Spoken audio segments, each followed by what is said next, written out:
رب اشرح لي صدري ويسر لي أمري واحلل عقدة من لساني يفقهوا قولي رب زدني علما رب زدنی علما رب زدنی علما۔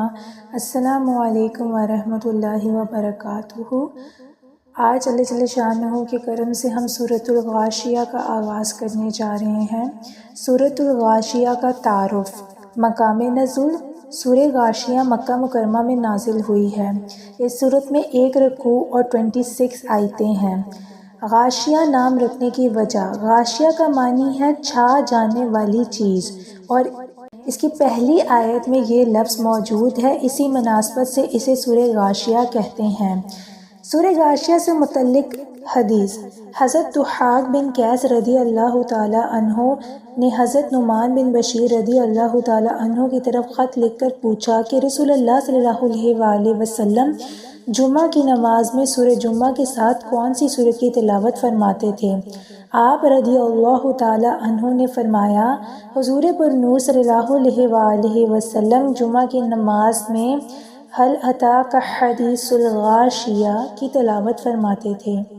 سورہ غاشیہ کے مضامین۔ اس سورت کا مرکزی مضمون یہ ہے کہ اس میں اسلام کے بنیادی عقائد بیان کیے گئے ہیں، اور اس میں یہ مضامین بیان ہوئے ہیں۔ پہلا، اس کی ابتدا میں قیامت کی ہولناکیاں، کفار کی بدبختی، مسلمان کی خوش بختی، اہل جنت اور اہل جہنم کے اوصاف بیان کیے گئے ہیں۔ دوسرا، اللہ تعالیٰ کی وحدانیت، قدرت اور علم و حکمت پر اونٹ کی تخلیق، آسمان کی بلندی، پہاڑوں کو زمین میں نصب کرنے اور زمین کو بچھانے کے ذریعے استدلال کیا گیا ہے۔ تیسرا، اس سورت کے آخر میں حضور پر نور صلی اللہ علیہ وآلہ وسلم سے فرمایا گیا ہے کہ آپ کی ذمہ داری صرف نصیحت کر دینا ہے، کسی کو مسلمان کر کے ہی چھوڑنا آپ کی ذمہ داری نہیں، اور یہ بتایا گیا ہے کہ جو کفر کرے گا اللہ تعالیٰ اسے بڑا عذاب دے گا، اور قیامت کے دن سب لوگ حساب اور جزا کے لیے اللہ تعالیٰ کی بارگاہ میں حاصل ہوں گے۔ سورہ اعلیٰ کے ساتھ مناسبت۔ سورہ غاشیہ کی اپنے سے ماقبل سورہ اعلیٰ کے ساتھ مناسبت یہ ہے کہ سورہ اعلیٰ میں مسلمانوں، کافروں، جنت اور جہنم کے اوصاف اجمالی طور پر بیان ہوئے ہیں، اور سورہ غاشیہ میں ان چیزوں کو تفصیل کے ساتھ بیان کیا گیا ہے۔ اپنی سورہ کا آغاز کرتے ہیں ہم۔ اعوذ باللہ من الشیطان الرجیم، بسم اللہ الرحمن الرحیم۔ آیت نمبر 1۔ هل اتاک، کیا آئی تیرے پاس، حدیث بات، الغاشیہ، اسے ڈھانپ لینے والے کی۔ ترجمہ، بے شک تمہارے پاس چھا جانے والی مصیبت کی خبر آ چکی ہے۔ هل اتاک، بے شک تمہارے پاس آ چکی۔ اس آیت مبارکہ میں نبی صلی اللہ علیہ وآلہ وسلم سے خطاب ہے کہ اے دو عالم کے سردار صلی اللہ علیہ وآلہ وسلم، آپ کے پاس ایسی مصیبت کی خبر آ چکی ہے جو چھا جانے والی ہے۔ اس سے مراد قیامت ہے، جس کی شدتیں اور ہولناکیاں ہر چیز پر چھا جائے گی، ہر چیز پر چھا جائے گی۔ یوں ہی اس دن کافروں کے دلوں پر غشی اور چہروں پر سیاہی چھا جائے گی، جبکہ فرما بردار مسلمانوں کے دلوں پر خوشی، فرما بردار مسلمانوں کے دلوں پر خوشی اور چہروں پر روشنی چھا جائے گی۔ اگلی آیت دیکھتے ہیں ہم۔ وجوہ، کتنے منہ، یومئذ، اس دن، خاشعہ، ذلیل، عاجز، خستہ۔ ترجمہ، بہت سے چہرے اس دن ذلیل و رسوا ہوں گے۔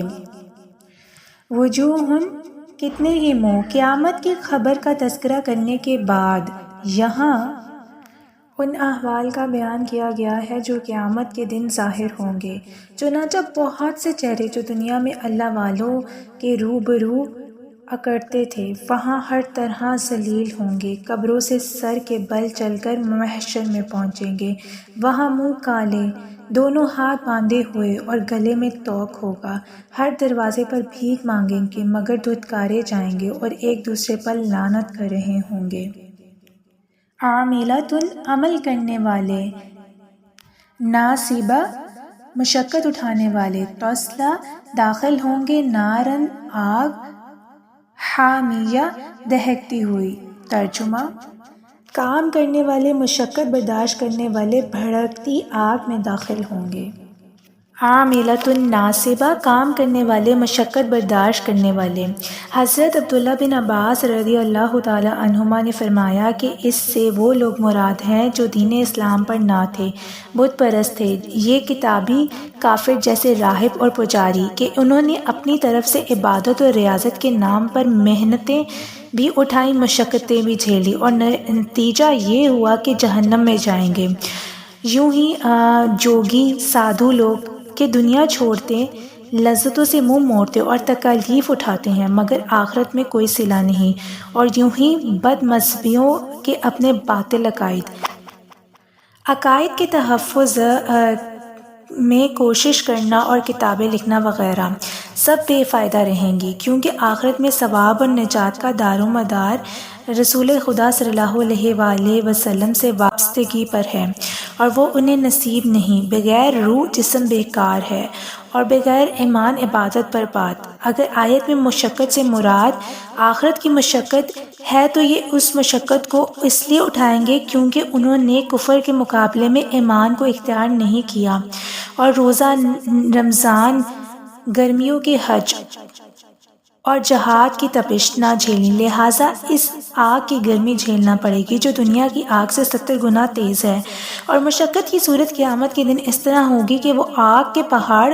چڑھیں گے، اتریں گے۔ جس مال سے زکوٰۃ نہ دی ہوگی اسے سونے چاندی کے پترے بنا کر ان کی پسلیاں، پیشانیاں داغی جائیں گی، ان کے جانور ان کے بدن میں سینگ کھونپیں گے اور انہیں پاؤں سے روندیں گے۔ یہاں مشقت کی چند صورتیں بیان ہوئی ہیں، ان کے علاوہ نہ جانے وہ لوگ کیسی کیسی مشقتیں اٹھائیں گے۔ اگلی آیت دیکھتے ہیں۔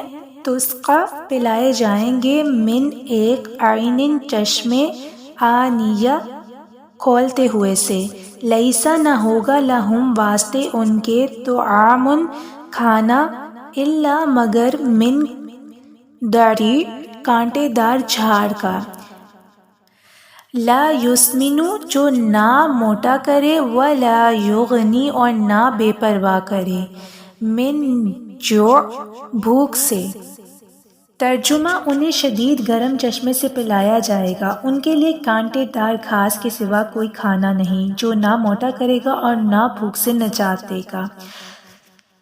تسقیٰ من عین آنیہ، انہیں شدید گرم چشمے سے پلایا جائے گا۔ اس آیت اور اس کے بعد والی آیت کا خلاصہ یہ ہے کہ جہنمیوں کو جب پیاس لگے گی تو انہیں گرم چشموں کا پانی پلایا جائے گا جو ان کے اندر حصوں کو جلا کر رکھ دے گا، اور کھانے میں انہیں کانٹوں کی خوراک دی جائے گی جو پیٹ میں آگ لگا دے گی۔ یاد رہے کہ قیامت کے دن عذاب مختلف طرح کا ہوگا۔ جن لوگوں کو عذاب دیا جائے گا ان کے بہت سے طبقے ہوں گے۔